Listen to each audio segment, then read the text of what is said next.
All right, you're listening to the VSL Aviation Podcast. I'm your host, Seth Lake. Welcome aboard. If you're joining us on Discord, this is live stream. So the way we work, this part of it anyway, is I usually pick out a few topics. Today, we're actually going to be all question and answer because I got pretty busy over the last week. Didn't have time to get together my normal list of things that I wanted to talk about.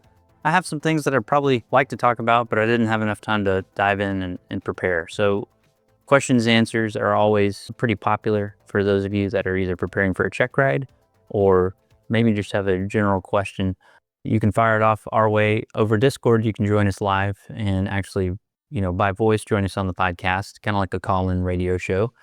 If you're on YouTube or maybe Twitch, I think we have like 2 people that follow us on Twitch maybe, but on YouTube anyway, you can type your question. Either John or I will read it and we'll answer you there. If you have questions after we produce this and you're listening to this a couple weeks from now, since it is April 22nd, 2025. So if you're listening at a later date, you can send in an email at sethlake@vsl.air. I'd be more than happy to answer your question on one of the future shows. So without further ado, I will introduce my, what did I call you last week, John? I think you called me the producer and co-host. The producer and co-host, John. Amazing. You won't hear me that much. Yeah. So I botched that one up. I had it down last week. It was really good. You can tell I was a lot more prepared last week. Well, you had it. But yeah, John is yeah, exactly. John's a CFI, MEI, double I. He's all the I's. He's also a fast team lead representative. Or are you just a fast team representative at least? No, in the Northeast market. I'm not cool enough to be a fast team lead representative like yourself. Not lead. Yeah. He's up in the Northeast United States, joining us up there. I'm in Arkansas, so we're joining virtually with everyone else here on Discord. But John helps me run the show, keeps the Discord running and the live stream and all that. Really appreciate it. Couldn't do it without you. And you've already been talking, so people hear your voice there.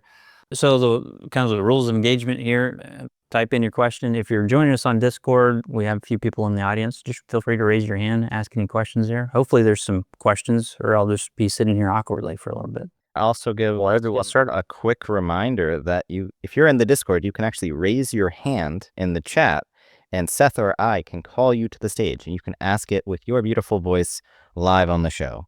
Yep. Which is always cool when we have somebody on here. So, all right, we already have a couple questions. The Mr. T, minimum number of ground training hours you need to actually have logged for CFI initial under Part 61. I don't believe there is a minimum number that I'm aware of. There's not a minimum number that I'm looking. Now, there's parts of the CFR. We can pull that up. As always, I try to bring up as many actual references as I can. So I've got ECFR Part 61 pulled up because I was anticipating some questions that would probably fall under, check ride stuff. And all that's found in Part 61, right? So we can go down to our flight instructors. That's subpart H. Okay. And our flight instructor, our eligibility requirements, that's stuff like age and stuff like that. So we want to know let's just look at the eligibility. That's Part 61-183. So receive a logbook endorsement. Right, we've got our age up here. You got to speak English, all that stuff. Receive a logbook endorsement 185 of this part. Pass a knowledge test, okay? Pass a practical test for the flight instructor rating SOT. The glider, 15 hours. That's for, pilot in command. So that's the hour requirement. I don't think there's an actual ground time required for ground instructing. So aeronautical knowledge, that's our 185. So there's your FOIs, your aeronautical knowledge areas. Yeah. So there's no ground time that I'm looking for as an examiner. There is an examiner that's on here that could correct me. But, obviously that would be part of our plan of actions of we have to check. So when I sit down for a practical test, I have a plan of action for each test that I give. It has kind of a checklist for things that I need to look for. And in that checklist, I would include any, required hours. So obviously the private pilot, the commercial pilot, instrument pilot, all of them have a very specific amount of hours in different categories that you have to have in order to be eligible for the test. So for the CFI, the main thing that I want to see is that you've got some sort of endorsement from a experienced instructor. So that brings in the courtesy endorsement, right? We like to see a courtesy endorsement that says the instructor that gave you that ground training is eligible to give that ground training, right? And we can find that in part 61 as well for the flight instructor, subpart H. And that's the flight instructor limitations and qualifications. I believe it's in there. It's either 195 or 197. But basically, that's our experienced CFI. Have to have 2 years experience to teach that. And there are some caveats for that we haven't seen with the new FAA reauthorization bill. There's like a Part 141 course that you can take. I don't know that anybody's offering that course yet. Anyway, that's that. So the short answer to your question is you need to receive enough ground training to have mastered that stuff and be able to sit down for a CFI oral exam, which tends to be pretty long. Mine usually are around a 4 or 5 hour mark of the ground, and then around an hour and a half to 2 hour flight. Okay, Ryan, S2313. Hey Seth, how do you continue to keep learning all the information you know? I feel like I've learned just about everything there is to know, which I know obviously isn't true. Where do you keep finding new information and keep learning? Well, I keep doing a lot of new stuff, but there's always, you can crack open the PHAC and airplane flying handbook. You can't memorize everything, so just reviewing that. I try to absorb as much content as I can as far as the educational side goes. We have our quarterly training at both the airlines and the military. We have recurrent training. So a lot of times I use that to kind of think, oh, okay, we covered our quarterly training in this at either Southwest or the Air Force. How does that apply to general aviation? What does general aviation rules say about that? And that kind of leads me down a path of either the ECFR or one of the ACS documents or one of the FAA handbooks.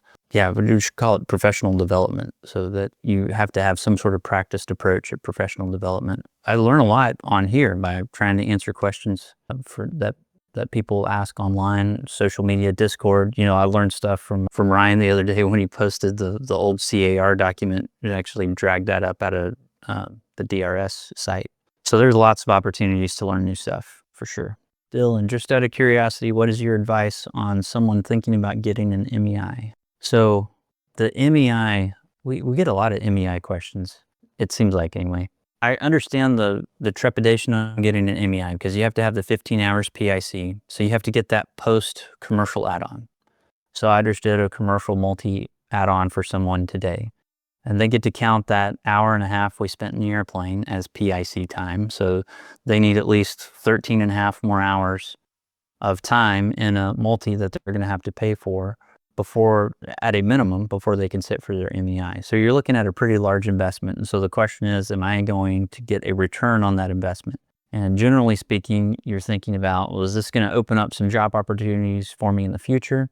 Is it going to help set my resume apart from other people that I may be, when I apply to a company, now I've got an MEI versus one of my peers that doesn't have an MEI. That may be, a significant advantage there. If you think that, it really is a cost-benefit analysis that you have to do. So if you know that you've got a job at a school that doesn't have a multi, and there's no chance that you're going to get any multi-time, then maybe not get the MEI and just focus on building a lot of quality hours as a CFI and skip out on the MEI, at least for the time being. That's always something that you can go and do later, because once you have the 15 hours PIC, the MEI add-on itself is actually a fairly straightforward check ride. It's pretty, I won't call it easy, but it's definitely not one of the tougher check rides that happens. On the other hand, if you're working at a flight school that has, 6 twins and they need MEIs, obviously, well, I see the light at the end of the tunnel there. I'm going to go ahead and get my MEI and, definitely forking over the $6,000 or $7,000, however much it might take to get that additional rating is going to pay off in the long run, because you're going to be able to go up and build a lot of multi-time as an instructor, which is really valuable. That is valuable time. So that's just that's something that you have to do the cost benefit on a case-by-case basis. Okay, Mock Turtle wants to talk. Invite him on. My CFI certificate expired back in March of 25, so last month. So in advance of that, in January, I completed a FERC, and this pushed my recency of experience end date to March of 2027. So my question is there preferred language or verbiage to use when signing a student's logbook. And because space is always super limited in those dang logbooks, are abbreviations okay? What I would recommend is just stick with what's in the advisory circular, the 6165H. So let me pull up the ACE guide here real quick, and we'll quickly jump over to that. So, sorry, it's in 6165J. That's the new one. So if we go to the endorsements here, and we just jump over, here's our sample endorsement. Expand this out. So to answer your question, yeah, the abbreviations are okay. This is the flight instructor without the expiration date. This is how, they want you to write it right here, which is they just use first and middle initials, full last name, CFI number, followed by CFI, and then RE, and then the date. So that's what I would make my endorsement look like, because then it's right out of the advisory circular, right? It's hard to argue with that. That's the example that the FAA gives us. So that's what I use. Yeah. Okay. Thanks for directing me towards that. Appreciate it. Yeah, you bet. All right. So Nikolai, he just purchased the VSL guide and is asking if I make updates to it. Yes, I do make updates to the ACE guide. I try to do it whenever a major publication changes. That will definitely drive an update.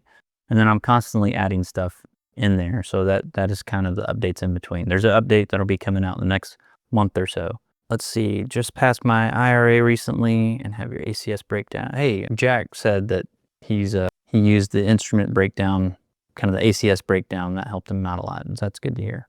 Jack Ross on YouTube, curious what aspects of training knowledge are often overlooked and deserve more attention than they typically get in regards to commercial pilot training. It seems like we have this discussion on every live stream. I did an initial commercial today as well, and this came up. And my favorite advisory circular to hate, again, is the 12012A. That comes up a lot. I think I'm going to call it what did I call it today? The secret society fallacy or something like that. Basically, there's this fallacy or way of thinking that if you take the holding out verbiage from 12012A, a lot of people misinterpret that. It turns into basically that being a pilot, you're going to have to be some sort of secret society. Like you can't tell anybody that you're a pilot, or that's considered holding out. Like simply having a business card or applying for a job, that we start down the slippery slope. So I think holding out doesn't get taught very well. And the reason it doesn't get taught very well is we get fixated on the holding out part and we don't learn about how to define an operator, right? And that's the thing that you really need to know as a commercial pilot is who is in operational control. Every single flight you do as a commercial pilot, you need to know who is in operational control. And that can be kind of difficult. So I've pointed people to the Truth in Leasing document. That's one example. The Truth in Leasing advisory circular, anyway, gives you, I think, 7 different questions that you could ask for like who's in operational control. And I think it's worth repeating. So I'll go ahead and pull it up. I'll switch this over 1 second. So this is the Truth in Leasing document. So advisory circular 9137 Bravo is that AC. And in paragraph 6.3, it says there are a few questions that can clarify who will maintain operational control. And it lists out 7 questions. Okay, so as a commercial pilot, you need to be at least asking yourself those 7 questions to determine the answers. And then based on kind of who has the majority of the answers, then that's who's in operational control. And that's the tough thing here, because in a lot of cases, you'll have people that maybe 2 separate entities or 2 separate people are taking care of one or more of these things. Now, ideally, it's the same company is paying for everything, right? Ideally, that's it, and there's a clear operator. But oftentimes, especially in Part 91 flying, where you're not part of a certificate holder, those are handled by different people. And so it's a little bit more difficult to determine, well, who's actually in operational control of this flight. It's not like a real black and white thing. There can be some gray area there. And that's where pilots get into some trouble, is they don't ask enough questions. And it winds up that the person who's acting in operational control of that flight is getting some sort of compensation, be it monetary or some other form of compensation. which the FAA kind of says could be anything. So this person is now getting compensated to carry out air transportation. So they're acting as an air carrier and they don't have an air carrier certificate. So that's illegal 135 operation that you just participated in kind of blindly because you didn't ask enough questions. That's something that really gets overlooked in commercial pilot training. And then another thing that I like to point out, change screens here again. This one's in the good old CFRs. And I think this gets overlooked in commercial pilot training. One of the things I think you should talk about in commercial training is how to get a job at a 135, because that's kind of the logical next step, right? You should at least have a general idea when you're sitting for your commercial check ride of like, hey, the next job I get might be a 135. Due to hour requirements, it's probably not going to be a 121, but we might get a job at a 135. So what are the requirements there? And so that's something that I think a lot of CFIs don't teach their students is the basics of like, how do I get a job at a 135? So if you look in part 135, subpart E, it gives all the crew member requirements. So if we click on that, we can see that right here, if we want to be a VFR pilot at a 135 certificate holder, we have to have 500 hours, and 100 hours of that has to be cross-country time, and 25 of that has to be at night. And that's if we're going to fly VFR. If we're going to fly IFR, we need to have 1,200 hours, 500 hours cross-country, 100 hours of nighttime, 75 hours of actual or simulated instrument. Those are just the basic steps, and really what I'd like to see is a commercial pilot saying, hey, here are my goals. I want to meet 135 PIC requirements by the time I get to 1,200 hours. So you want to purposely build those subset of hours. Because I've seen a couple of cases where instructors have built, flying with private pilot students and commercial pilot and multi-add-on, they've built a ton of time.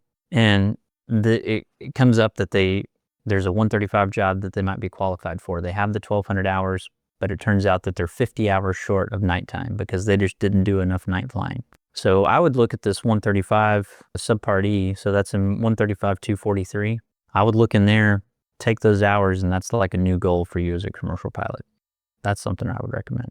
All right, I don't see any hands.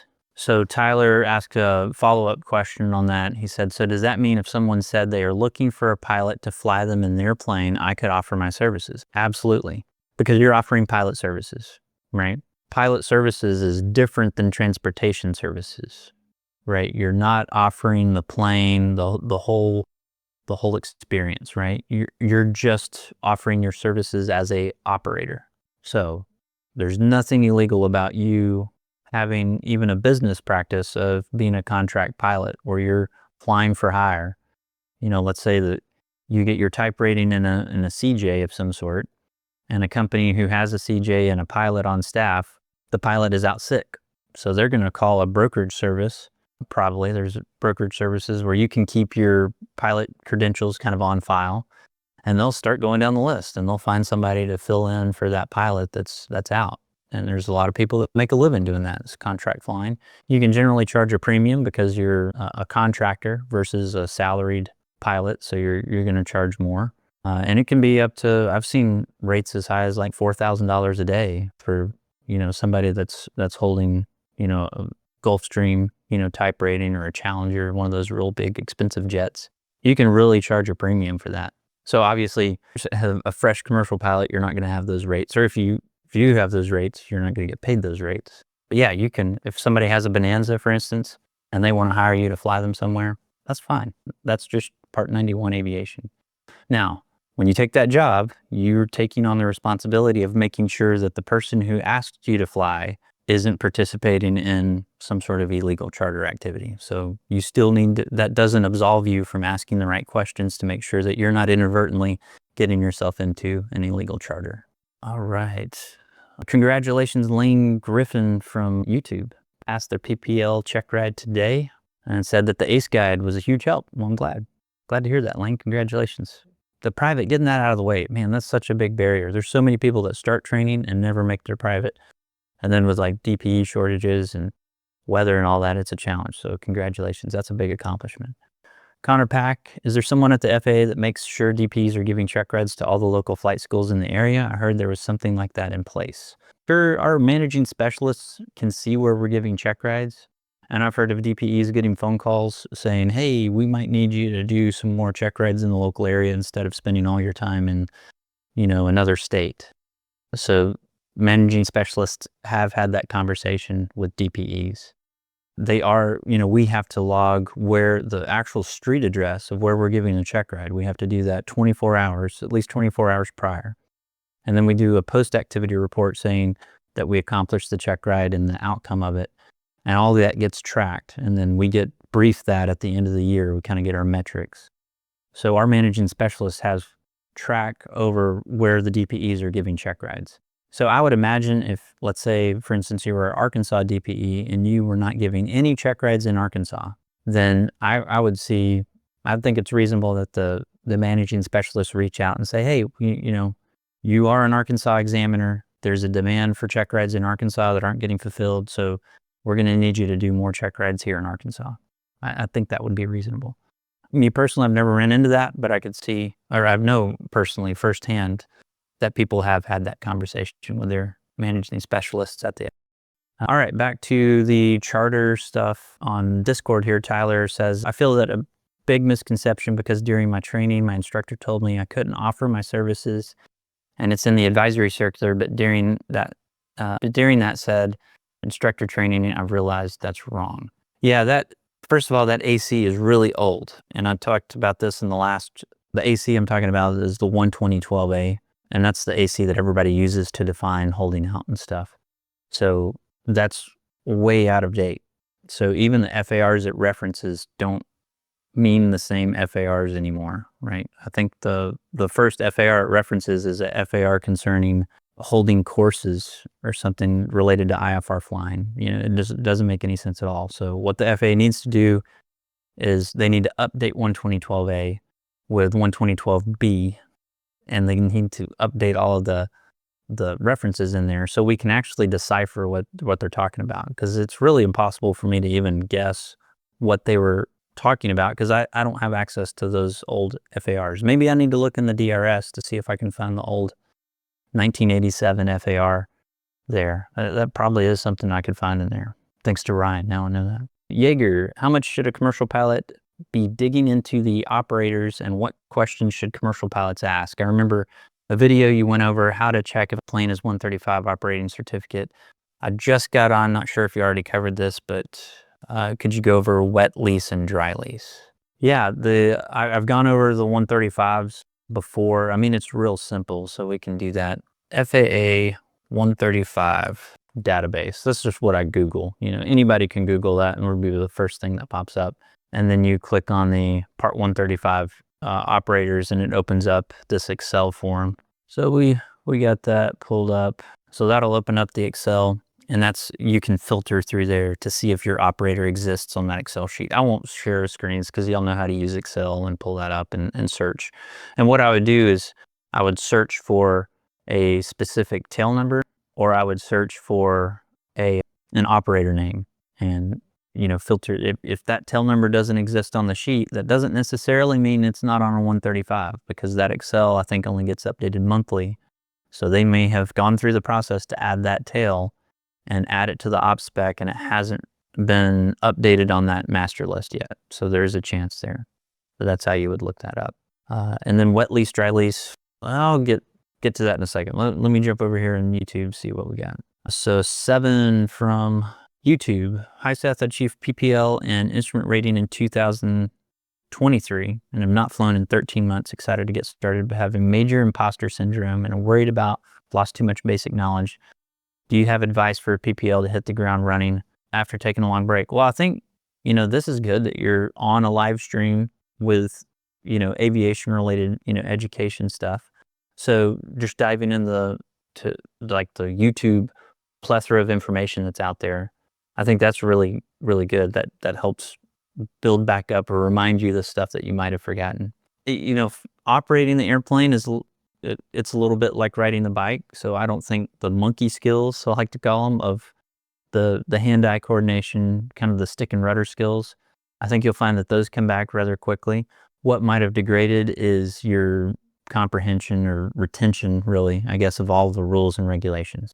So if you have access to the ground course that you use, for instance, that would be a good place to go to. Another good place to go to would be the wing site. So again, I love to talk about the wing site. So we'll go to FAAsafety.gov and we'll go up here to the top left. You don't even have to log in for this one. We're going to go to activities and we're just going to type in Rusty. We type in Rusty and right here, we've got, looks like 2 free courses. Trident Aircraft Rusty Pilot. Well, that's a restricted activity. Looks like that's a flight activity. And then there's AOPA. These all cost something. So there's an AOPA Rusty Pilots online webinar, and that's on May 20th. So it looks like that does cost something. The cost may be just the subscription to AOPA, which I think is well worth it. AOPA is a good organization. I like supporting them. So you can join AOPA. If you go to AOPA Air Safety Institute, that's another great place to go. So the Air Safety Institute, you go to training and safety home, and the training and safety home has several webinars, online courses. I think the online course I was looking for is, I recognized. I'm logged in under my account. So you may be not able to see this until you subscribe to AOPA. But right here, we've got a lapsed pilot, get back into the swing of things. So AOPA has some excellent courses to help you get back into the swing of things before you start on your instrument training. All right, Dennis passed his PPL. Congratulations, Dennis. Said that the ACS reviews really worked out or helped him. That's really good to hear. Will I be doing, Cody Pound asked, will I be doing a Decoding ACS series for instrument? I already have. If you go on the YouTube site, there's the instrument series actually on YouTube. I've already gone through the older ACS. I will be doing a new kind of decoding ACS series to update it because there is a new ACS that's been out since I did that last series. But I think about 98% of the stuff I talked about on the old series still pretty much holds up. So wouldn't be too worried about that.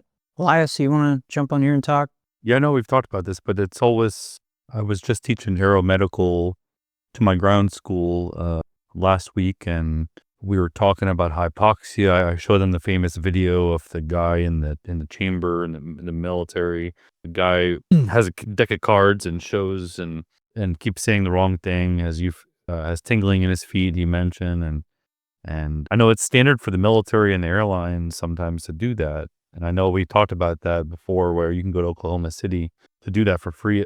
I was curious if there's any other aeromedical, like real life things that you can experience that the FAA offers potentially. Yeah. So you asked what my hypoxia. So yeah, I've been through altitude chambers a few times, and I also did the PROT simulator. So we'll pull that up. I think if you just Google search FAA CAMI, CAMI, that's your Civil Aerospace Medical Institute, CAMI. And so CAMI has let's see, which one of this is probably the brochure. Yeah, see what I mean? It pulls up a black screen. I don't know why it's doing that. But this is the website you would go to. I wish I could pull up the actual, they don't, it's not like you can go online and schedule this. You're going to have to pick up the phone and call CAMI. And during COVID, they shut down a lot of these courses, but I know they've opened up some of those back up. So if you, again, Google search FAA CAMI, takes you to the website, look at their brochure. They have, if I remember correctly, they have a water survival training course. They have the altitude chamber and PROT simulator. So there's 2 different things here. The altitude chamber, they actually put you in a chamber. They decrease the pressure in there. You experience the partial pressure of oxygen just like you would at a high altitude. That requires a pretty big piece of equipment, and it's not mobile at all, and it's also very expensive to maintain. It can also be kind of dangerous, right? Because you're making your huge pressure changes. So instead, they have a PROT, what they call, I forget what PROT stands for, but doesn't matter. What it is it's just this glass box, and they pump nitrogen into this box.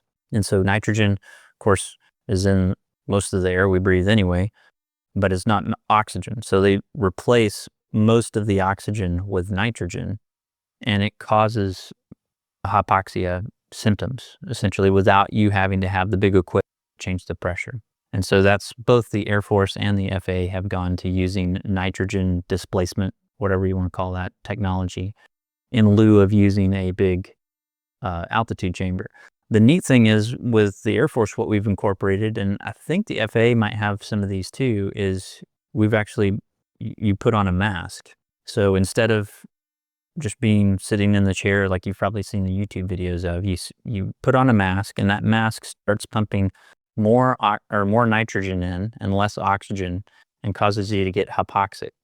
Well, while you're wearing this mask, you're sitting in a flight simulator, and instead of having to do a weird math problem or something like that, you're actually having to fly an instrument approach or do some sort of flight maneuver. So it's a very interesting way to experience hypoxia, because you're getting to experience hypoxia while you're flying rather than just doing some silly game in the altitude chamber. So I think the nitrogen displacement stuff is actually a little bit better in some cases, because you can do it in the simulator. So I could even see, you could pipe in nitrogen into a level D simulator at your airline, be flying a level D simulator, getting hypoxic and getting to see those symptoms, which is pretty cool. But that's where you would go find all those courses. Did you mention what your symptoms were? I didn't hear that. Oh, my euphoria. So I get really happy. And so I had actually got mildly hypoxic.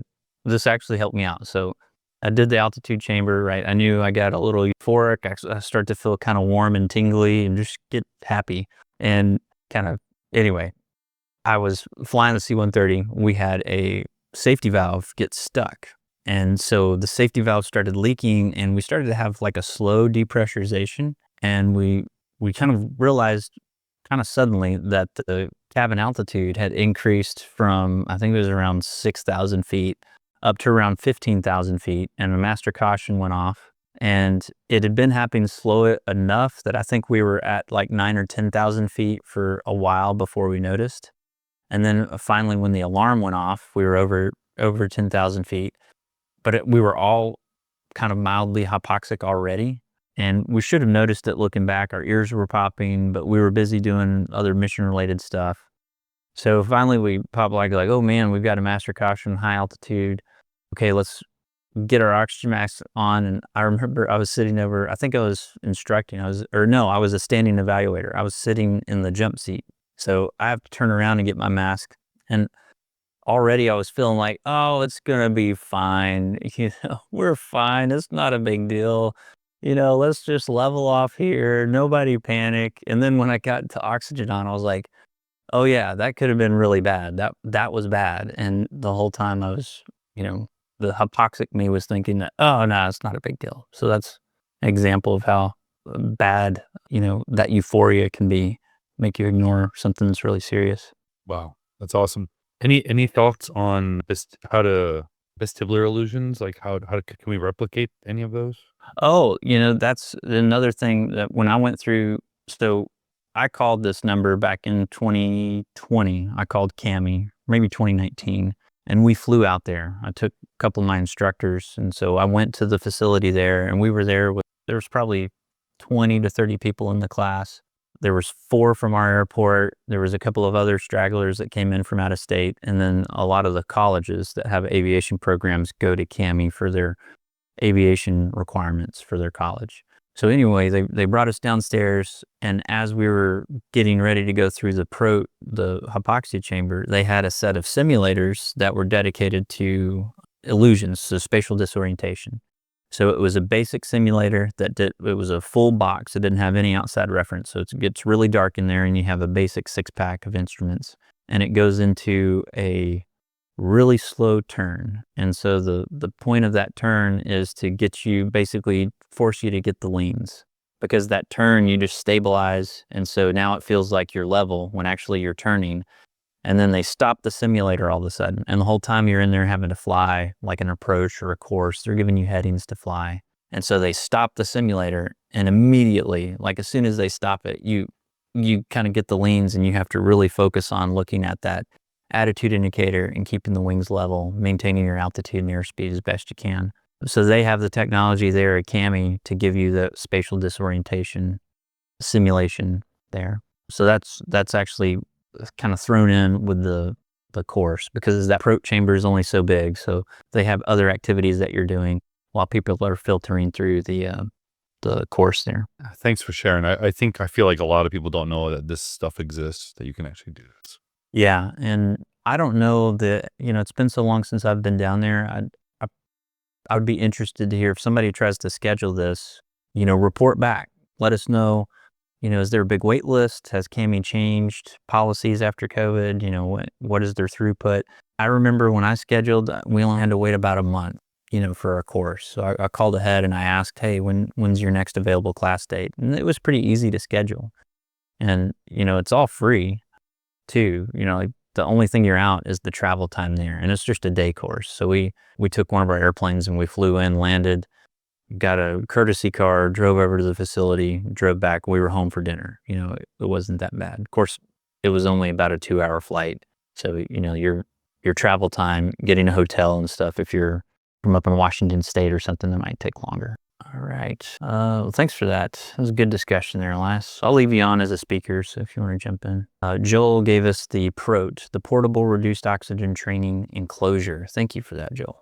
And then Ryan, posted that. Ryan, on the 135, and the PROT with the little, I guess your KC-46, do you have like a basic simulator that you sit in at the phys techs now instead of the altitude chamber? I'd be kind of interested if other weapon systems in the Air Force are doing that, because that's what we have in the C-130 now. All right. Jaeger, Part 119E 1 through 6 are operations in which pilots can act as a commercial pilot and a commercial operator. Okay, let's get into that, because I've been talking about, we talked about Part 135 stuff, right? We talked about getting into leases and that sort of deal. So let's look at Part 119, because that's the act. I'm glad you brought up Part 119. So 119 Echo right here. So these are all the things that you can do and not need a Part 119 certificate for, right? That's all that this list means. So the very first one is student instruction. So you can do student instruction as long as you have the proper rating for that, right? You need to be a CFI to give student instruction. What you don't need is a Part 119 certificate for that. We also can do, these commercial air tours and stuff. So there's our whole list. And so I think your question, Jaeger, was if it's on that list, are we acting as the operator during that event? And the answer is it kind of depends, obviously. It always depends, right? The FAA loves gray areas. But I mean, that's the real world.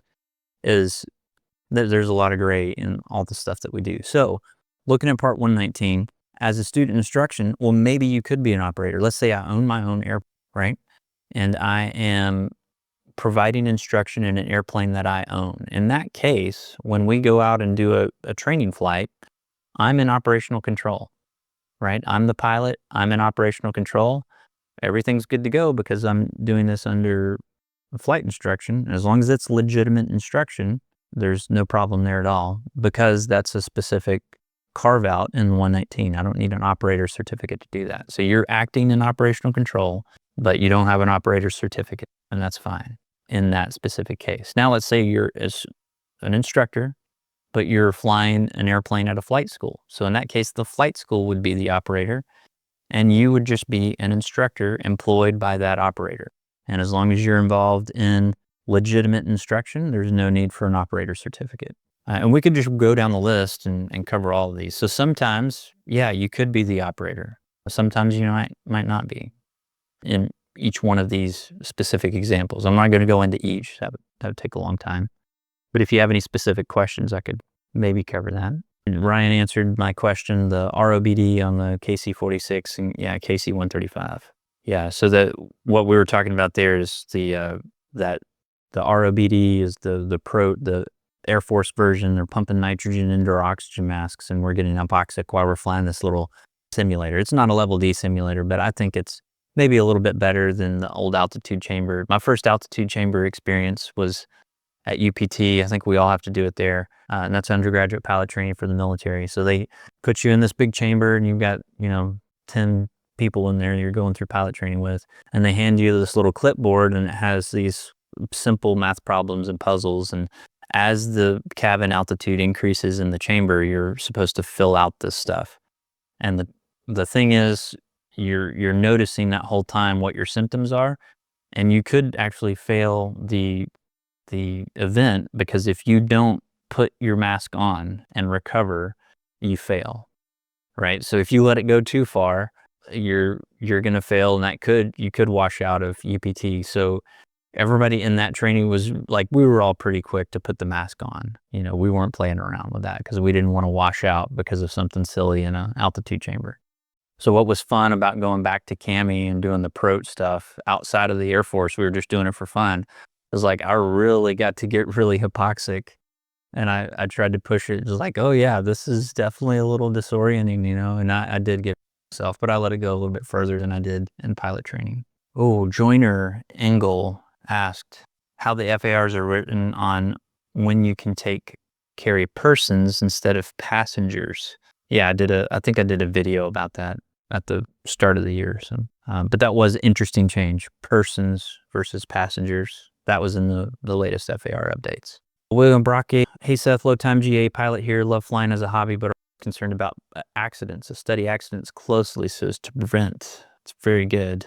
Same mistakes, he says, that happens. So does the fear of making those types of mistakes ever subside with more experience? Yeah, I'd say it does. I am super cognizant that the biggest danger that I have as a pilot is complacency, especially, and that's really any experienced pilot's fatal flaw is complacency. Anybody in this industry that gets complacent, you don't necessarily have to be experienced, but I think I see it happening more with experienced pilots versus inexperienced. Inexperienced pilots, like that inexperience breeds a little bit of fear, which can be a good thing, right? You're not as likely to take excessive risks. Does that make sense? So avoiding those risks, that's something that an inexperienced pilot will just naturally do. Whereas an experienced pilot, we might be apt to take a little bit more risks, and we can easily go down that slope of we start taking excessive, unnecessary risks, and we become complacent, and that gets us in a dangerous spot for sure. And then you see, like the McSpadden accident. You see stuff like that, and the Snodgrass accident. Those were just two very, very experienced pilots that had accidents, and it kind of shocked. It always shocks people when somebody of that experience level has an accident.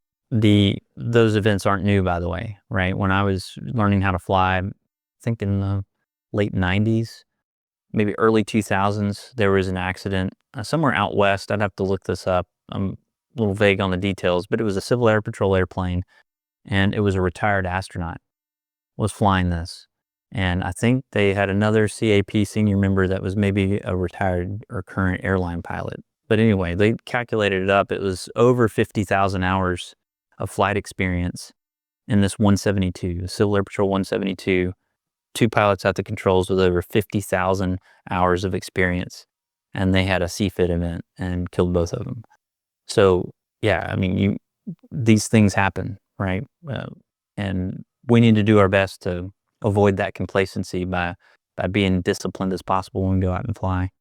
Use that risk management, the aeronautical decision making that's so hard to teach. We have to go out and practice making those decisions, have some sort of disciplined way that, some sort of iterative process where you're constantly analyzing, like, hey, have I missed anything, right? Am I using checklists? Going back and, checking your systems, checking your mission planning, whatever model you want to use. It could be the 5 Ps. It could be, I bring that up because that's what a lot of the newer syllabus use as far as a risk management. The risk management handbook has a couple of iterations that you can do, but that iterative process that you're doing while flying of constantly analyze, like, hey, am I in a good place? Don't get complacent. Let's see, stage check failures. Yeah, John answered that. If you do have a stage check failure, let's say, so the question, I guess, was up at the top. Yeah, I'm a student on 141. Does failing stage checks have any effect hiring in the future? And this was from Cody Pound at YouTube. Maybe a little outside my wheelhouse, but my thought on this, having applied to a couple of airlines over the years, when I applied to Southwest, I had the same question and I hired a company for like $200 to review my application. And I had the same question. I failed a stage check in UPT. So it wasn't a Form 8 failure, which would be like a proper check ride in the Air Force. but it was a stage check failure, right? I failed a check ride. And my question was, do I need to report that? And they're like, yeah, definitely report that. So a stage check, with the advent of this new system that's coming out with the FAA, where most of your training is going to start being uploaded into this database, definitely all of your history with any certificate holders. So when you get hired with a 135 or 121, all of your information is getting recorded in a centralized database, so that the airline that you're potentially working for or get hired with, you'll give them access to that. There's a little button you click that say, yeah, you can go in and look at all of my flight history. So with a 141, at some point, I would imagine those stage checks will start appearing in there. But at the very least, think about an airline that just calls your 141 and says, hey, so-and-so went to, got their ratings here. Could you pull up their file? And we just want to verify that they attended the school, all that stuff. And then that employer or that former flight school tells your potential employer, either over the phone or through email, because they're going to do this background check. They find out you had stage failures that you didn't report. That is a lot harder to overcome than just being frank at the front end and saying, yeah, I had stage check failures. So I would rather preempt that and put it on the application early so I can address it. Now, I realize that people are worried about this, and there is some automatic filtering that's happening, right? If I put that I've failed 3 check rides, the computer system may not even let my application move forward. And that's a little bit more challenging to overcome. And so for that, you may have to go out and do some actual face-to-face networking with a recruiter, because all of those automated filters, you can overcome those if you have a relationship with a recruiter at that company, because then you can hand them a physical copy of your resume, and then you can put a face with a name and explain, hey, here's the deal. The system, I don't think, is letting my application through because I have more than 3 or 4 failures or whatever the cutoff is. But these were stage check failures. I learned a lot. I've passed, 6 check rides since then with flying colors. I'd really like an opportunity to just sit for an interview, right? You have that type of conversation with a recruiter, and that is going to overcome those failures. But it's probably going to take some face time there, unless the company, updates their software to allow that automatic filtering not to happen. Again, I'm speaking outside of my little bubble of expertise here, but I do have other friends in the industry, and I've kind of dealt with this tangentially to be able to say that that's the truth of, you want to be truthful with all your failures up front. So include those stage check failures. Ian Sugarman, hi Seth, is there anyone at the FAA that can talk to in relation to a DPE application? Is it worth taking a visit to Oklahoma to gather more information? Thanks, Ian. Yeah, I remember talking to you, Ian. This is a common question. What I would recommend, the way you apply, I'll just show you right here. You go to DMS. So the designee management system is where you go to apply to be an examiner. So I won't log in because it'll pull up all of my check ride info, and that probably has some personally identifiable information on there. But you go to this DMS website, and there's a place on there on your application where you can show where you're applying to. So you should have my email address with Seth Lake at VSL.aero. Shoot me an email and we can talk about which office you're applying to, because what's happening that I've noticed is all the new DPEs are getting hired under the ASF, I think it's AFS 940, something like that. It's a 900 series office. So if you're applying directly to your FSDO, I would recommend going and not getting any traction there. I would recommend applying to ASF 940 or AFS 940 and maybe sending them an email so you can reach out to them directly. And I think their email appears when you select their office, or I could be wrong on that. But you can definitely find an email or phone number contact, to reach out and see, because it's all demand based, right? And what I tell everybody that's interested in a DPE position is it takes a certain amount of networking and resume building, right? Just because you meet the minimums doesn't necessarily mean you'll get the job. Just because you meet the minimums for Delta doesn't mean you're going to get hired at Delta, right? So having your application set yourself apart from the other people. So again, involvement in the FAA safety team, I think that's such a good way to give back to the aviation community anyway, that I would recommend you be involved in that. But the nice thing about the FAA safety team is that's also run by a program manager that's going to be an FAA staff person. And a lot of times that program manager will know or maybe directly involved with the management of designees as well. So that's a great way to get FaceTime with the FAA. You could try that, but we can definitely correspond about that offline. Patty Cat, hey, do you have any recommendations on how to time build? And do the airlines care how we do it? I don't know. I think they probably do. You know, if you're able to time build in a King Air, and then somebody that you're applying with is building time in a Cessna 150 single pilot, you know, which of those is more advantageous? And that's not probably realistic. I would say the more realistic one is you go out and you buy a old Taylorcraft tail dragger and you build 1,000 hours of tail wheel time in this Taylorcraft tail dragger. Well, the Taylorcraft doesn't have an electrical system. So you're not going to be doing much night flying. You're not going to do much instrument flying, but you're going to have 1,000 hours. And let's say another person goes and gets hired at a flight school and they become a CFI and they build 1,000 hours as a CFI, CFII, maybe a little bit as an MEI. I think the airlines, you know, if I was on a hiring panel, I would value the experience of that applicant more than the person that's just building hours by themselves in a very simple aircraft. Because at the very least, if you're working with students, you're kind of learning those basic building blocks of being a team in the cockpit, which is critical at an airline, right? Any professional flying where you're in a crewed aircraft, that teamwork is really important. So if you're building hours as a CFI, you're learning the basics of kind of being a part of a team flying an airplane in a CFI student relationship, but still that's a two-person relationship versus if you're just doing, you know, burning holes in the sky by yourself out there. Yeah, the hours are going in your logbook, but I don't know how valuable those are. So at the very least, they're not helping you become a better airman, I don't think, as much as being an instructor is. So I'm a big fan of being an instructor. The other way that you could do this is, you know, a lot of the survey jobs involve a pilot and somebody that's operating a sensor. So you kind of have that teamwork aspect. You got a sensor operator and a pilot. So even though it's not really a crewed aircraft per se, it's a crewed mission. And so that can be really valuable. Hey, I've got a mission.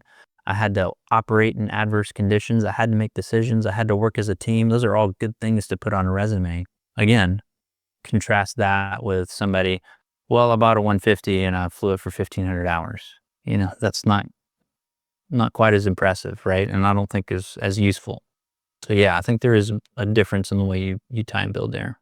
All right, William on YouTube. I'm about to take instrument check ride in 2 weeks, but only have about 3 hours actual IMC and only 2 approaches in IMC that are loggable. The flight school I'm at doesn't have an instrument approach. Recommendation for transitioning into more IMC flying once I have instrument rating.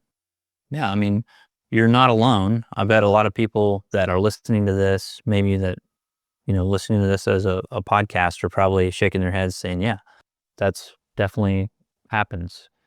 We've all probably heard the stories of, you know, the airline first officer that they're in the cloud and they're like, this is the first time I'm in a cloud, right? You made it all the way through ATP, airline first officer, and the first time you fly into a real cloud, you've got 120 passengers in the back. So it's kind of crazy, but it does happen. So yeah, it's definitely something to overcome. I don't know that there's any specific way to do that. Obviously, have good set, personal minimums. Have a CFII that you trust, and go out and do some extra work with a CFII or a safety pilot that, another instrument rated pilot that is experienced doing that. That would be a good way to do, to get your feet wet, so to speak, of more IMC flying. It can be a challenge depending on where you're at, right? If you're in the north part of the US, it's really difficult to find good IMC that doesn't have ice in the winter or doesn't have thunderstorms in the summertime. So a great place to go is you could go out to like Camarillo, California. I would recommend around May. So this time of year out on the West Coast, you go out there and you can get some great IMC flying in stuff that's not convective and it's not icing. That's really good IMC flying. So you could probably contact a flight school out there and go out and have a little fun trip in California and get a lot of good IMC. On YouTube, what are some of the most common instrument check ride failures? I feel like we've asked that a billion times. Yeah. That is a pretty common. I don't know if there's just one, common one on the instrument check ride. I've had failures for all sorts of different things. I'm trying to think of a failure that's been probably the one that's recurrent would be on the ground, like not having the ground knowledge of either being able to analyze the weather properly or have a good enough understanding of the charts. And I'm not sitting there, looking at esoteric approach plates. That's not what I'm talking about. Is just basic, hey, misinterpreting the min vectoring altitude or the MEA or the MSA for an approach or the wrong minimum, basic stuff like that. Failures on the ground have happened several times in instrument check rides. So that's definitely something. Yeah, the CVI button. Yeah, you're absolutely right. That OBS button, forgetting to turn that over, that's one. My favorite one, and it's not my favorite because I enjoy failing people, but it was such a stark failure. It was at my home airport, and we have a mountain called Mount Nebo. It's only about 2,000 feet tall, but the airport's at 500 feet elevation, and this is just about 8 miles away. So it's a pretty tall, elevation change. The final approach fix at right over Mount Nebo, I believe, is at 2,800 feet, maybe 1,800. Anyway, what the applicant had done is they looked at a steam gauge altimeter, and it's a clock altimeter, right? And so it was reading 1,800, and they thought they were at 2,800. And if you look at an altimeter, you could kind of see that, because as the long hand of the altimeter clock, as it approaches the 12 o'clock position, the shorthand gets really close to that next number. So he just got flustered and was looking at the shorthand, and it was almost on the 2. Of course, it wasn't past the 2 yet, so that meant we were at 1,000 feet, 1,800 feet, not 2,800 feet. So basically, he thought we were 1,000 feet high. He's under foggles, so he can't see the terrain around us. So I'm vectoring him in at a dog leg, and I'm thinking, okay, this is going to be interesting. Now, I felt a little bad because normally ATC at this point would be giving a low altitude alert. However, the airport we were at is a non-radar environment, and I've actually done approaches out there. It's not uncommon for them to lose radar contact with you around 3,000 feet because of line of sight problems.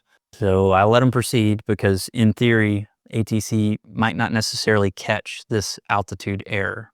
So here we are on a dog leg, and on final, we basically have about 5 miles to go, or 4 miles to Mount Nebo, and we're going to impact the very top of this mountain if we hold 1,800 feet. I let him hold it for as long as I'm comfortable with, and the whole time the 430 is popping up a yellow flag that says terrain, and he actually reached up and silenced that warning.